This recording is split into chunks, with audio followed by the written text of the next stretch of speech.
Assalamualaikum warahmatullahi wabarakatuh. Shalom, Om Swastiastu, Namo Buddhaya. Perkenalkan kami dari kelompok 5 yang terdiri atas Asti Anindya, Muhammad Ramdan Abdul Kohar, Elsa Revina Gultom, dan Jasmine Alia Zahra. Di sini kami akan menjelaskan pengaruh kualitas produk dan kualitas pelayanan terhadap loyalitas pelanggan yang diamediasi oleh kepuasan pelanggan Starbucks. Yang pertama ada rumusan masalah. Yang pertama, apakah kualitas produk berpengaruh positif terhadap kepuasan pelanggan di Starbucks? Yang kedua, apakah kualitas layanan berpengaruh positif terhadap kepuasan pelanggan di Starbucks? Yang ketiga, apakah kepuasan pelanggan berpengaruh positif terhadap loyalitas pelanggan di Starbucks? Yang keempat, apakah kepuasan pelanggan berperan memediasi pengaruh kualitas produk terhadap loyalitas pelanggan di Starbucks? Yang kelima, apakah kepuasan pelanggan berperan memediasi pengaruh kualitas layanan terhadap loyalitas pelanggan di Starbucks? Nah, lalu yang kedua saya akan menjelaskan profil Starbucks dulu. Starbucks didirikan di Seattle, Washington pada tahun 1971 oleh 3 orang, Jerry Baldwin, Gordon Bowker, dan Zeb Siegel. Starbucks dimulai sebagai kedai kopi kecil yang menjual biji kopi dan aksesoris kopi. Namun, pada tahun 1987, pengusaha New York Howard Schultz membeli Starbucks dan mulai mengubahnya menjadi kopi yang modern. Di bawah kepemimpinan Schultz, Starbucks mulai berekspansi keluar Seattle. Starbucks mempunyai beberapa ribu outlet di Indonesia, khususnya di daerah Bandung, Cimahi ada 19 outlet Starbucks. Dari tabel 4.1 ini dapat kita simpulkan ya bahwa rata-rata konsumen Starbucks di Starbucks Coffee Cimahi dan Bandung ini merupakan konsumen usia muda, yaitu dari usia 21 tahun hingga 25 tahun. Hal ini disebabkan karena Starbucks Coffee terletak di daerah kota Cimahi dan Bandung yang banyak universitas dan perusahaan, sehingga rata-rata konsumennya merupakan anak muda. Dari tabel 4.2 ini dapat disimpulkan kembali bahwa konsumen Starbucks Coffee Cimahi Bandung memiliki konsumen perempuan lebih banyak dibanding laki-laki. Namun bukan berarti Starbucks Coffee Cimahi Bandung hanya diminati oleh perempuan saja ya, dan tidak diminati oleh laki-laki. Dari tabel 4.3 ini dapat kita ketahui bahwa pekerjaan responden yaitu mahasiswa dan karyawan memiliki jumlah rata-rata yang hampir sama nih. Berarti Starbucks Coffee Cimahi dan Bandung diminati oleh semua kalangan pekerjaan. Nah, di tabel 4.4 ini dapat kita simpulkan bahwa konsumen yang hanya satu kali berkunjung ke Starbucks Coffee dalam 1 tahun terakhir adalah responden yang paling banyak, yaitu sebesar 48%. 48,8%. Selanjutnya ada tabel 4.5. Di sini kita simpulkan kembali bahwa konsumen yang lebih dari 3 bulan lalu berkunjung ke Starbucks Coffee dalam 1 tahun terakhir adalah responden yang paling banyak, yaitu sekitar 56,1%. Selanjutnya ada dari tabel 4.6. Dapat diketahui bahwa pada indikator keduanya, yaitu porsi produk sesuai standar, memiliki nilai yang paling rendah yaitu 3,32. Sedangkan pada indikator yang ketiga, aroma produk yang mempengaruhi memiliki nilai paling tinggi yaitu 3,80. Selanjutnya pada tabel 4.7 dapat kita ketahui bahwa pada indikator keempat yaitu perhatian pada setiap konsumen memiliki nilai yang paling rendah yaitu 3,66. Sedangkan pada indikator kelima yaitu fasilitas yang menunjang memiliki nilai yang paling tinggi yaitu 3,88. Baik, di sini saya akan menjelaskan analisis deskriptif. Bisa dilihat ada tabel variabel kepuasan pelanggan. Dari tabel 4,8 di atas dapat diketahui bahwa pada indikator kedua yaitu layanan yang dirasakan konsumen memiliki nilai paling rendah yaitu 3,61. Sedangkan pada indikator Pertama yaitu pengalaman yang disarankan konsumen memiliki nilai paling tinggi yaitu 3,76. Lalu untuk selanjutnya di sini ada variabel loyalitas pelanggan. Dapat diketahui bahwa pada indikator pertama yaitu pembelian produk dibandingkan produk lain-lainnya memiliki nilai paling rendah yaitu 2,44. Sedangkan pada indikator ketiga yaitu pembelian selain produk kopi Starbucks memiliki nilai paling tinggi yaitu 3,05. Selanjutnya saya akan menjelaskan uji kualitas data. Yang pertama ada tabel hasil uji validasi. Validasi ini menunjukkan kinerja kuesioner dalam mengukur apa yang diukur telah dinyatakan valid.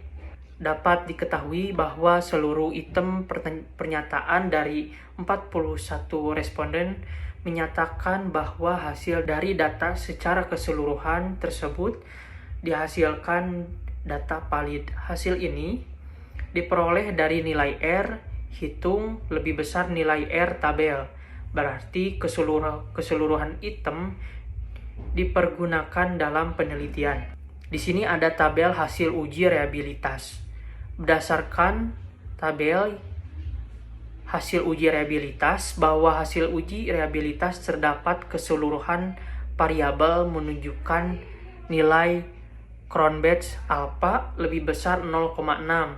Ini berarti hasil yang dapat dalam uji reliabilitas di atas dinyatakan reliable dan dapat digunakan untuk penelitian. Baik, di sini saya akan menjelaskan mengenai analisis jalur hubungan atau PET analisis. Pengujian data pada penelitian ini menggunakan analisis jalur guna menguji pola hubungan yang mengungkapkan pengaruh variabel atau seperangkat variabel terhadap variabel lainnya, baik pengaruh langsung maupun pengaruh tidak langsung. Dapat dilihat dari tabel koefisien jalur model 1, diketahui nilai signifikansi variabel kualitas produk sebesar 0,272, lebih besar dari 0,05. Maka berkesimpulan bahwa variabel kualitas produk tidak berpengaruh signifikan terhadap variabel kepuasan pelanggan. Maka hipotesis H1 ditolak. Lalu selanjutnya diketahui nilai signifikansi variabel kualitas pelanggan sebesar 0,000, lebih kecil dari 0,05. Maka berkesimpulan bahwa variabel kualitas pelayanan berpengaruh signifikan terhadap variabel kepuasan pelanggan. Maka hipotesis H2 diterima. Lalu dapat dilihat dari tabel model summary, diketahui nilai R² sebesar 0,812 yang memiliki arti bahwa sumbangan pengaruh variabel kualitas produk dan variabel kualitas pelayanan terhadap variabel kepuasan konsumen sebesar 80,2%. Sedangkan nilai S1 dapat dicari dengan rumus akar pangkat 1 dikurangin 0,812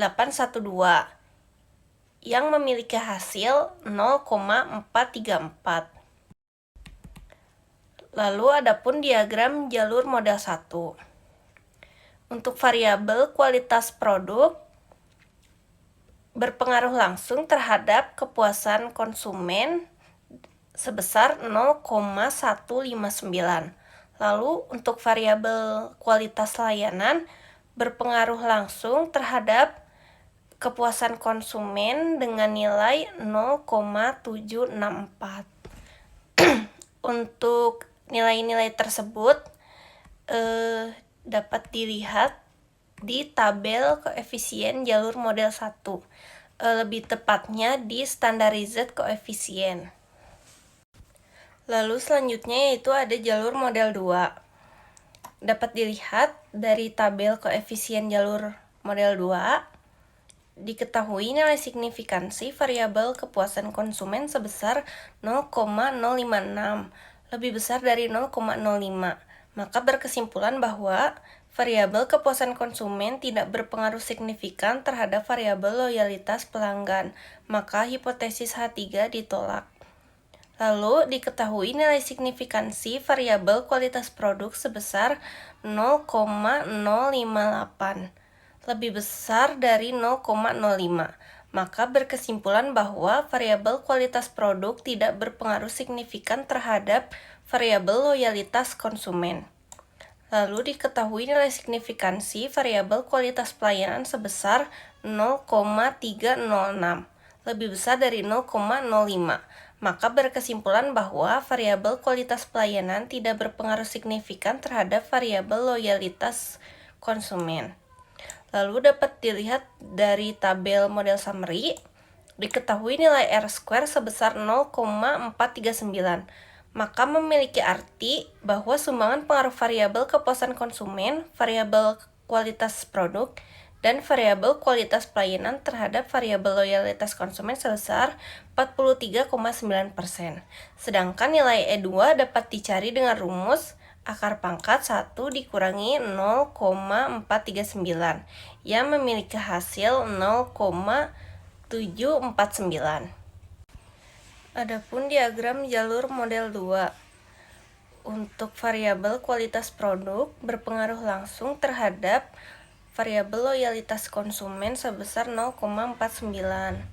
Lalu untuk variabel kualitas layanan berpengaruh langsung terhadap loyalitas konsumen sebesar 0,339. Lalu untuk variabel kepuasan konsumen berpengaruh langsung terhadap variabel loyalitas konsumen sebesar 0,554. Lalu selanjutnya adalah hasil interpretasi analisis jalur model 2. Yang pertama yaitu kualitas produk melalui kepuasan pelanggan berpengaruh terhadap loyalitas pelanggan. Diketahui pengaruh langsung yang diberikan kualitas produk terhadap loyalitas konsumen sebesar 0,49, sedangkan pengaruh tidak langsung kualitas produk melalui kepuasan konsumen terhadap loyalitas konsumen adalah perkalian antara nilai beta kualitas produk terhadap kepuasan konsumen dengan nilai beta kepuasan konsumen terhadap loyalitas pelanggan, yaitu 0,159 dikali 0,554 sama dengan 0,088. Berdasarkan perhitungan di atas, diketahui pengaruh langsung sebesar 0,49 dan pengaruh tidak langsung sebesar 0,088. Maka memiliki arti bahwa pengaruh tidak langsung lebih kecil dibandingkan dengan pengaruh langsung. Maka berkesimpulan bahwa secara tidak langsung kualitas produk melalui kepuasan konsumen tidak berpengaruh positif secara signifikan terhadap loyalitas konsumen. Maka hipotesis H4 ditolak. Lalu selanjutnya yaitu kualitas layanan melalui kepuasan pelanggan berpengaruh terhadap loyalitas pelanggan. Diketahui pengaruh langsung yang diberikan kualitas layanan terhadap loyalitas konsumen sebesar 0,339, sedangkan pengaruh tidak langsung kualitas layanan melalui kepuasan konsumen terhadap loyalitas konsumen adalah perkalian antara nilai beta kualitas layanan terhadap kepuasan konsumen dengan nilai beta kepuasan konsumen terhadap loyalitas konsumen, yaitu 0,764 dikali 0,554 sama dengan 0,423.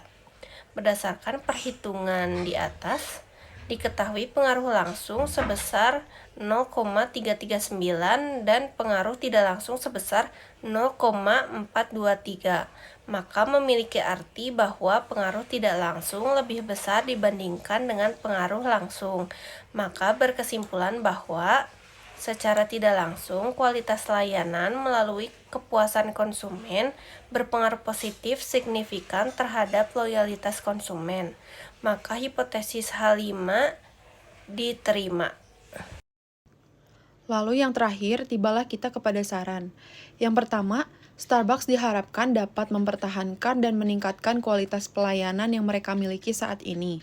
Dengan kualitas pelayanan yang baik, maka pelanggan akan puas saat membeli produk sehingga dapat menimbulkan citra positif di mata pelanggan dan pada akhirnya akan tercipta loyalitas pelanggan. Yang kedua, bangun sistem pemesanan dan pembayaran yang efisien untuk mengurangi waktu tunggu pelanggan. Yang ketiga, fokus pada personalisasi layanan dengan preferensi pelanggan. Misalnya, menyimpan profil pelanggan dan menyediakan rekomendasi berdasarkan sejarah pembelian. Karyawan juga harus mampu tanggap mengatasi keluhan dari pelanggan, dan jam pelayanan harus sesuai dengan kebutuhan pelanggan.